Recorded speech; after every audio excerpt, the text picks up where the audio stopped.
Alright guys, welcome back. Actually, this is a very big blow to loyal opposition. On the number of valid votes obtained and cast. Scrutiny was not done for this station, and the inconsistency of one vote remains unexplained.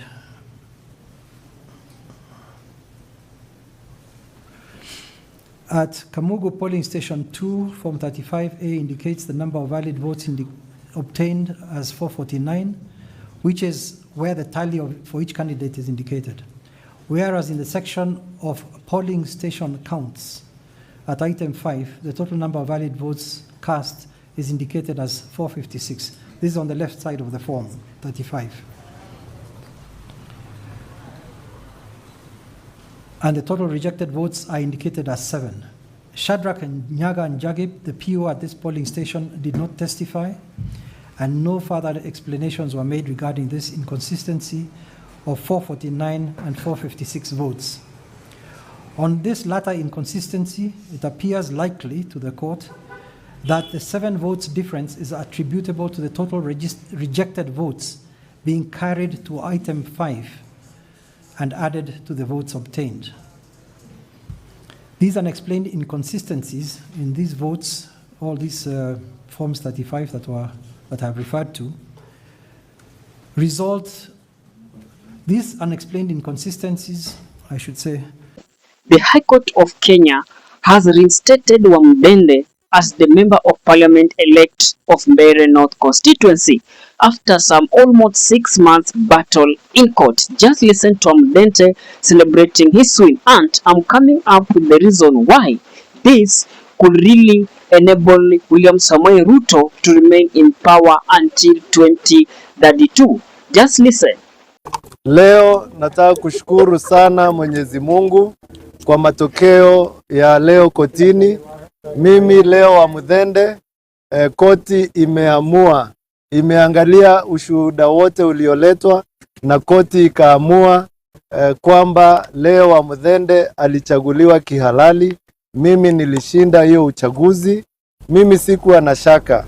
Nilikuwa na mawazo hapa na pale na kukosa usingizi, lakini mimi nilijua Mungu ambaye nimeombewa sana na wa supporters wangu, watu wa Mbeere North, watu wote ambao ni watutam, ambao wanajua sisi kazi yetu ni maendeleo, sio kelele, sio matusi na sio kujipiga kifua.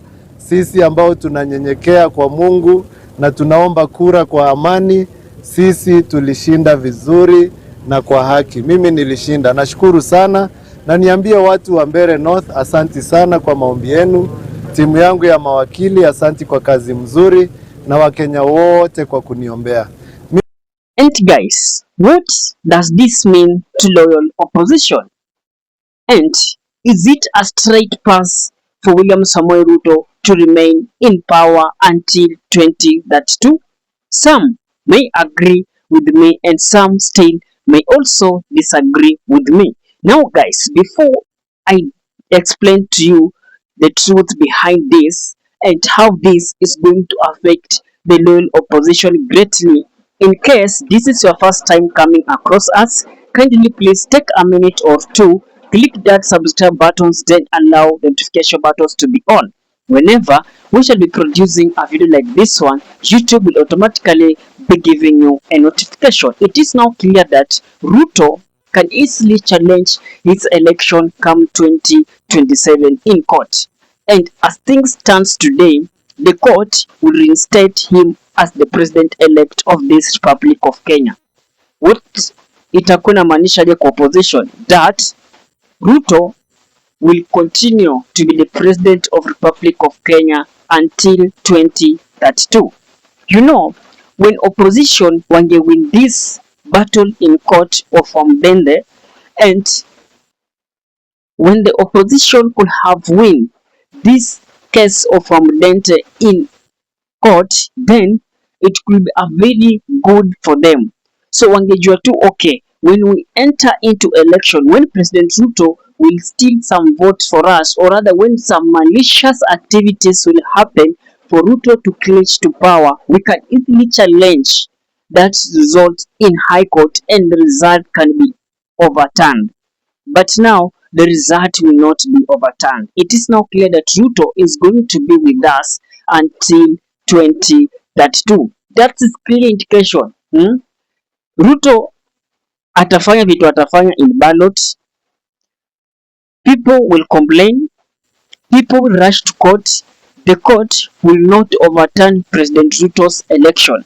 And that it will be a very big blow to loyal opposition. Where will Rigathi hide his face? Where will the other opposition principal hide their face? It is clear that this thing, they should be very keen. Very, very keen. If it is now about vote, let them be clear that they are looking for votes.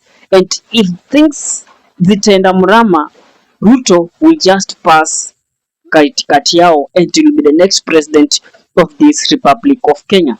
And reason number 2, it is clear that now the judicial of this nation has already been pickpocketed by William Samoei Ruto. There is no way that this opposition will run for the judicial justice. There is no justice in courts in this country pertaining the election petition. Hata venye these things is going, msitarajie kuona that the impeachment of Rigathi Gachagua itasema kwa it followed the right procedure and Rigathi will stand to be impeached. Tusishangae hiyo kitu kwa sababu it has already given the way, and the way is clear. For Wamudente, Mbeere North constituency kupewa that person, it is clear that the judicial of this country, it has been tampered with. I don't know whom or rather ni nani atatetea wa Kenya, kwa sababu if the judicial is not now trying to listen to the people, trying to give justice to the people, then that is not how things is going to be. And the ruling was clear that whoever petitioned that case in court lacks the evidence ya kutoa Mudende as member select of Mbeere North constituency. Swali linabaki kwetu, the lack of evidence in any presidential election is now what the opposition should work on it. The same, our beloved Mzee Raila Amolo Odinga, and was that shortchanged because the guy lacked the evidence.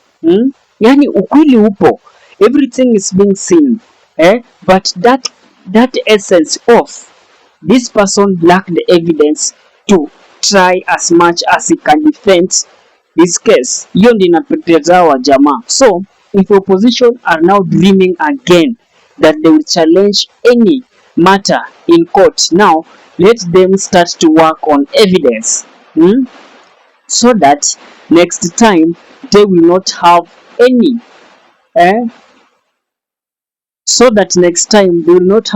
excuse. Judges will not have any excuse that okay, your evidence that you have put before us, it lacks that threshold to overturn this election, and that will be dangerous for us as Kenyans for another 5 years of William Samoei Ruto. And now the third reason is now very dangerous. So opposition should be clear that already the gates of justice in Kenyan's court has been closed for them. Sijui wataenda wapi. So when the election will be concluded, they ought have to accept the results na move on. Wakubali, okay, election tumepiga, results ni hivi. What next? Wakubali results, then wa proceed with the kufanya mambo zingine. But if these people will rush to court, I don't think they are justice. So what they need to do, if they want to remove William Samoei Ruto in office come 2027, then opposition should work on real votes. Real votes.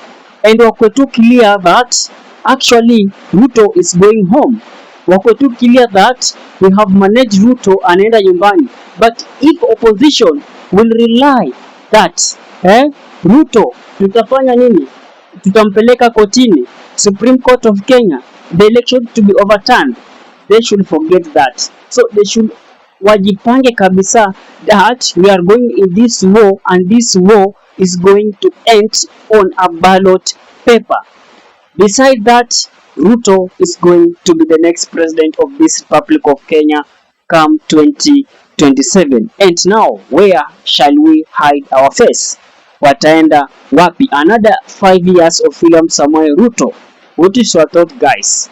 Drop it in comment section. I'll be doing my best to read it and giving you a response. And with that, guys, peace and love.